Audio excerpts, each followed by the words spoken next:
Hello everybody and welcome back to the channel. Today we're going to find out if you can actually make a good carbon plated race shoe for just $100 or around about £75 here in the UK. So sit back, relax, super excited to bring this one to you guys. It's the ATREYU ARTIST. Let's get this one done.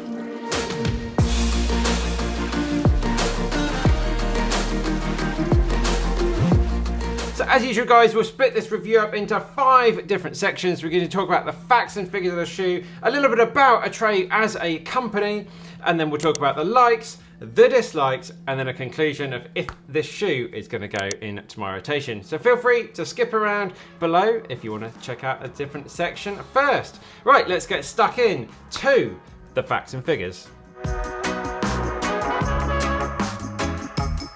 So as always guys, I bought this shoe 100% with my own money from ATREYU on their own website. This shoe retails at $100 with shipping and taxes and everything. I paid $127 to get this here in the UK. Now what that actually meant on my bank statement was, let's just check down here, was around about £93 to get this into my hands, into the UK with all taxes paid. That is astonishing value. So this is very much a road racing shoe. You wouldn't want to be taking this off-road at all. The levels of grip on the bottom are not going to be good for that sort of thing, but on the roads, really nice. So this is, as I said, a carbon plated race shoe. There's a carbon plate running through the whole length of the shoe. The stack height at the back, 30mm at the back, 24 at the front, giving that 6mm drop. So really nicely in that sweet spot where I like my racing shoes to be. It's super lightweight. We'll come on to that in the pros shortly, but coming in at around about 260 grams for me, so comparing very well with similar racing models out there. And it was true to size. Maybe I would have liked half a size down on this race shoe, but I went for my standard size that I always go for, UK 12, and it was okay. I think in hindsight, if I ordered it again for this racing model, I'd like it to be a little bit snugger, so I would have gone half a size down. This is very much a shoe for all different types of strikers, rear striker, midfoot, or on your forefoot. And yeah, you could race all different distances in this as well. Anything from that 5K, 10K half marathon up to the marathon, or even longer if that's your thing. It's a neutral shoe, and this very chunky EVA midsole is very super squishy, super soft. It's a very bouncy ride. So if that's your thing, you're gonna love that. It's super cushioned and super springy as you go along. But some people, if you want like a traditional sort of racing flat, you're not gonna like something like this. Let's have a chat about ATREYU as an artist. They came out with this first shoe, the Voyager, a few years ago, and caused a bit of a stir in the market because they launched this as a subscription shoe. You subscribe to them, $55 for a pair of shoes, and then you just say how often you want them to ship you a new shoe. And off the back of that, they launched this. When these turned up, they just turned up in a plastic bag, and that was it. No box, no anything, no spare laces. Very, very simple model, trying to keep those costs as low as possible to give you that really good value. Let me know what you think. What type of model do you like? Would you like to see a subscription model coming in? This wasn't on a subscription, you could just buy this outright. Do you like that? Do you think it's a good thing for running? Do you like just to take the stress out of buying shoes and just have a model turn up every few months? Let me know down below in the comments.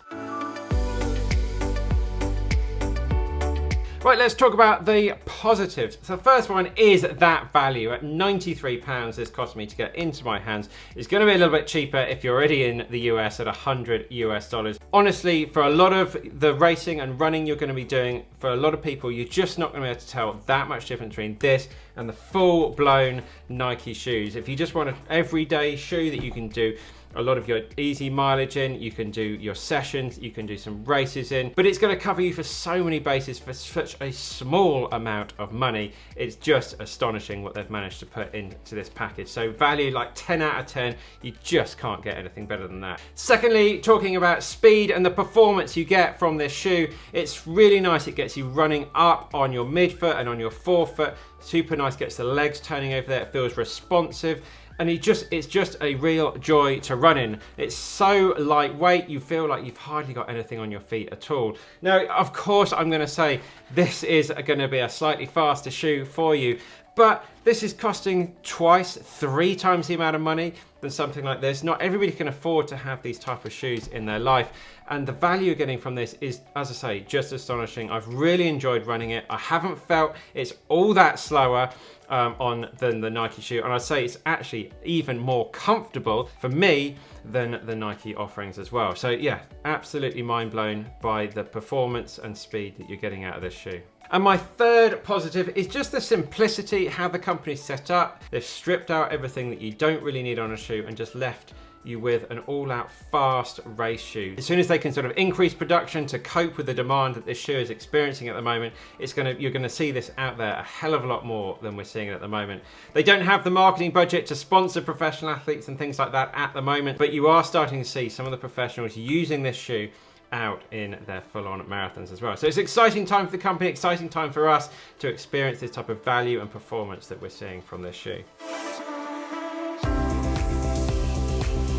So moving on to the negatives, the first one being is kind of, I guess, this upper. I don't like to criticize it because it is so simple, but if you have the kind of foot that's going to move around a little bit, if you feel that you need a bit more lockdown and support, you're not going to find this in this shoe. It's very, as you can see here, it moves around quite a lot. The lockdown isn't great, but if you have run in the Voyager, then this is identical really. For me, it hasn't been a problem, but I just have to raise these things because I think for some people that lockdown and feeling of secureness isn't going to be there in this shoe.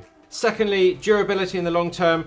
With a lot of these shoes, you're not going to be getting more than 200 or 300 miles. That is where this market is in this type of race shoe. It's going to be fine for that, but then the midsole is going to start losing a lot of its speed, and yeah, you're just not going to get that long-term performance. You can't think you're going to be 600, 700, 800 miles out of a shoe like this at top performance, but you will if you just want to go out there and do your easy runs in it every day. It will go on delivering for a long time.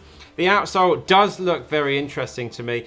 I haven't had a problem with it. It looks like it's not going to be grippy at all. Very similar to the Adidas Adios Pro first version. But yeah, in the dry conditions, it's been absolutely fine. But it is only at 1 mil thick. It is going to get worn out soon. So I think about 200 to 300 miles in the shoe tops. And the third negative is just the supply issues that the company has at the moment. The demand is far higher than they can keep up with. I had to pre-order the shoe and wait around about 3 or 4 months before it shipped out. And at the moment, it's just a waiting list to get this shoe. If you're interested in it, get on that waiting list because it really is fantastic. But yeah, it's just not the kind of thing you can just think, I'm just going to go and order this now. So check out their website, see where they are with their production. So conclusion, is this going into rotation? I've loved running in the shoe. I've enjoyed doing some of my sessions in it. I've enjoyed doing my long runs in it. I'm very much keeping it. I've enjoyed it. It's been fantastically fun to run in. It brings a smile to my face, which I think is so important with so many running shoes. It's been comfortable. I really cannot knock it. I've got this in my hands and it's ticked a lot of the boxes for me. The negatives haven't really been negatives to me. I've got this shoe pretty quickly and I've been really happy to run in it. So very much, you're staying with me. I'll be very happy with these shoes and I'm going to be looking forward to bringing you the review of the very more basic everyday shoe, which will be coming up on the channel very soon. So that's it guys, I'm off to get some more training miles in to review some shoes. We're going to have the Adidas Pro review coming up very soon, as well as the Saucony Speed 2s, so stay tuned for that. Thank you very much. Thank you for the support with the Patreons, all those legends out there supporting us here on the YouTube channel. Check out the website for the latest and greatest running gear as well, with the best running hats in the business. Thanks very much guys, we'll see you very soon in the next one.